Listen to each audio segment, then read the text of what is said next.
Solo llevamos 2 semanas desde que inició el 2026 y ya ha sido un año bastante turbulento para América Latina. Hemos visto el bombardeo de Caracas y la captura de Nicolás Maduro, amenazas por Donald Trump hacia Cuba, Colombia y México, y perturbaciones internas en países como Argentina y Bolivia. Pero probablemente el año solo se va a poner más caótico, y una de las razones por qué es porque 4 países en la región van a celebrar elecciones presidenciales: Costa Rica, Perú, Colombia y Brasil. Vamos a mirar al caso de cada uno y analizar cómo las cosas se ven en cada país y cómo cada elección pudiera afectar a la región.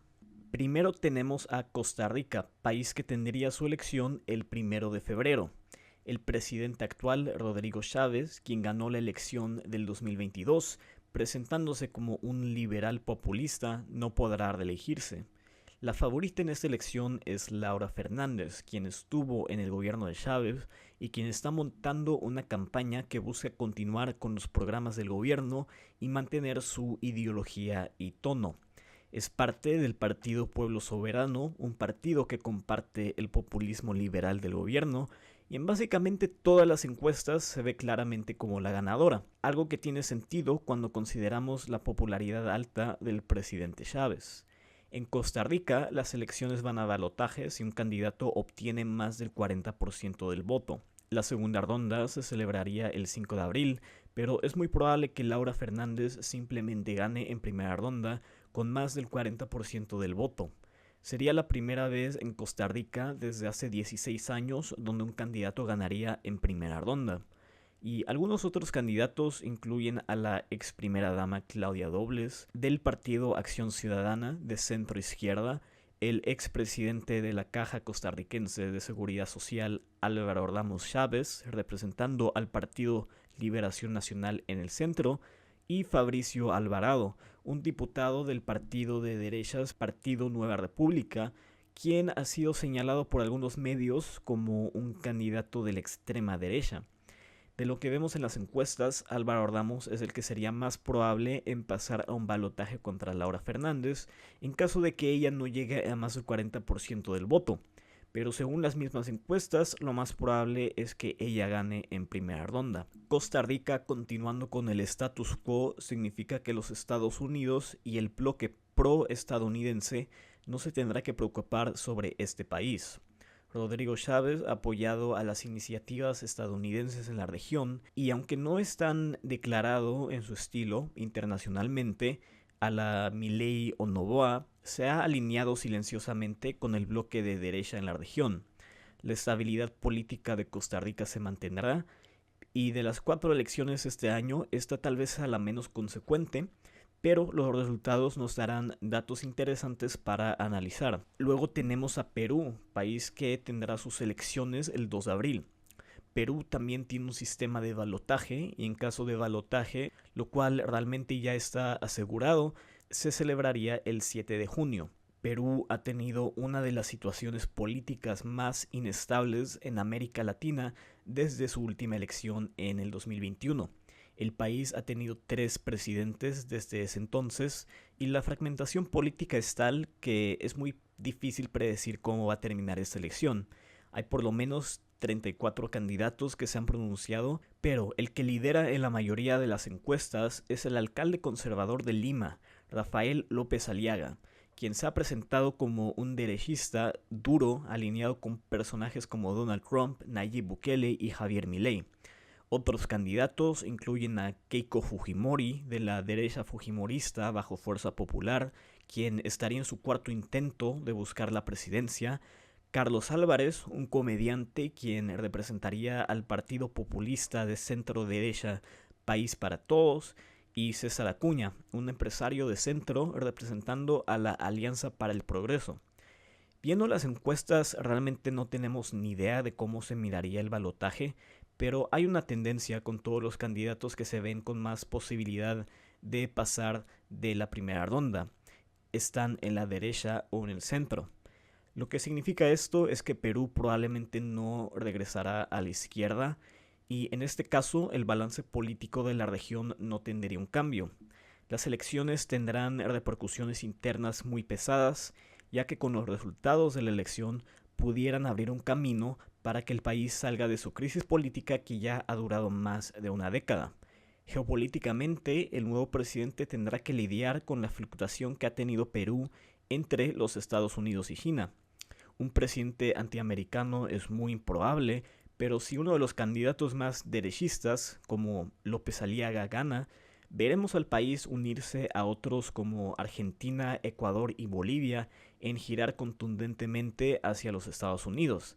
Pero si un candidato más hacia el centro gana, el país muy probablemente siga haciendo negocios con los dos países, Estados Unidos y China, aunque considerando la política que ha tomado Estados Unidos recientemente en Latinoamérica, tal vez se sientan con la necesidad de presionar a Perú en ese aspecto. De todas formas, eso dependería en las decisiones internas de Estados Unidos y no en las decisiones que los peruanos tomarán en esa elección. Y ahora siguen los dos países que considero que tendrán las elecciones más consecuentes del año. Iniciaremos con Colombia, país que tendrá su elección el 31 de mayo, el balotaje será el 21 de junio y el presidente actual, Gustavo Petro, no podrá reelegirse. Y para entender por qué la elección en Colombia será tan consecuente, hay que entender lo que ha pasado bajo Petro. Petro ha cambiado el papel de Colombia en el hemisferio. Antes de su elección, Colombia fue consistentemente uno de los países más derechistas y más pro-estadounidenses en la región. Pero después de su elección en 2022, la cual marcó la primera victoria de un izquierdista en la historia moderna de Colombia, el país ha tenido un giro geopolítico. El país se empezó a alinear con la marea ardosa regional y después de la elección de Trump en Estados Unidos, Colombia empezó a chocar con los norteamericanos en muchos aspectos. Colombia bajo Petro ha terminado sus relaciones con Israel y se ha acercado a China. Esto no significa que la influencia estadounidense haya desaparecido en Colombia, pero Colombia puede seguir uno de dos caminos. O volverá a ser uno de los aliados más leales de Estados Unidos en el continente, o permanecerá en su actual camino y seguirá escapándose del alcance de los Estados Unidos. Pero por lo dividido que está el voto y la cantidad de candidatos que hemos visto, es casi seguro que en Colombia habrá balotaje. Muchos ya esperan que el senador de izquierdas, Iván Cepeda, un aliado del gobierno, vaya al balotaje. Estaría defendiendo la gestión del gobierno y representaría una continuación del petrismo. Los dos candidatos más probables en enfrentarse a Cepeda en el balotaje, según las encuestas, serían Abelardo del Espriella y Sergio Fajardo. Fajardo representa el centrismo político de Colombia, un grupo demográfico bastante importante en la política, y es un miembro del partido Dignidad y Compromiso, y está buscando la presidencia por tercera vez consecutiva, pero en la mayoría de las encuestas está detrás de Abelardo del Espriella, un abogado de derecha bastante extravagante, quien se ha presentado como un nacionalista conservador duro que busca alinear a Colombia con el trumpismo regional. Lo más probable es que el balotaje sería entre Cepeda y Abelardo del Espriella, lo cual generaría un ambiente bastante polarizado y contencioso. Es demasiado temprano para decir quién tendría la ventaja en dicho escenario, pero todo el continente estará viendo con cercanía lo que pasa en Colombia. A Marco Rubio le va a interesar, ya que si Colombia tiene un presidente de derechas, algunas preocupaciones estadounidenses desaparecerían. Y toda Latinoamérica verá si en esa elección se consolida la ola conservadora o si será una excepción o hasta si pudiera ocasionar una reacción contra el ascenso de la derecha. Luego tenemos a Brasil, país que tendrá su elección el 4 de octubre.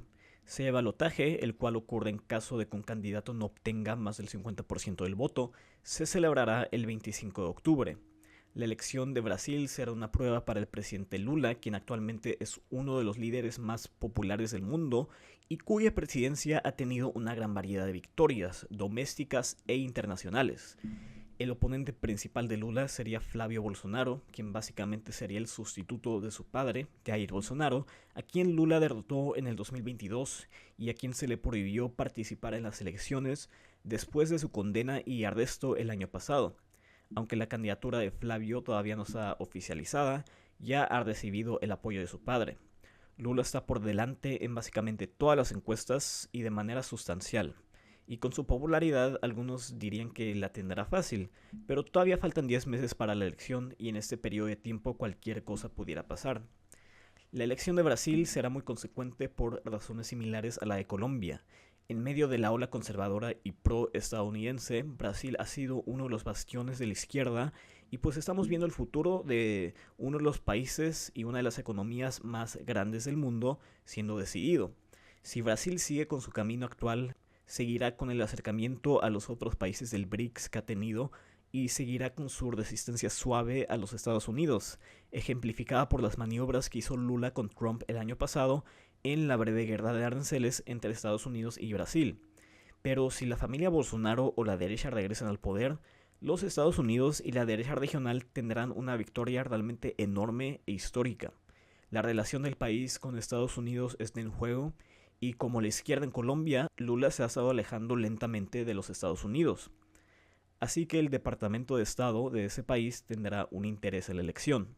Por lo general, estas elecciones, especialmente las de Colombia y Brasil, serán clave en determinar el balance político y geopolítico en la región. Y más allá de la decisión entre izquierda y derecha que estas elecciones representarán, también van a representar una decisión entre un hemisferio alineado a los Estados Unidos o una realineación hacia China impulsada por el comercio y el desarrollo económico conjunto. Eso es lo que vamos a ver decidido y esa decisión tendrá una repercusión global en la geopolítica, ya que Latinoamérica actualmente es uno de los frentes de batalla entre estas dos superpotencias.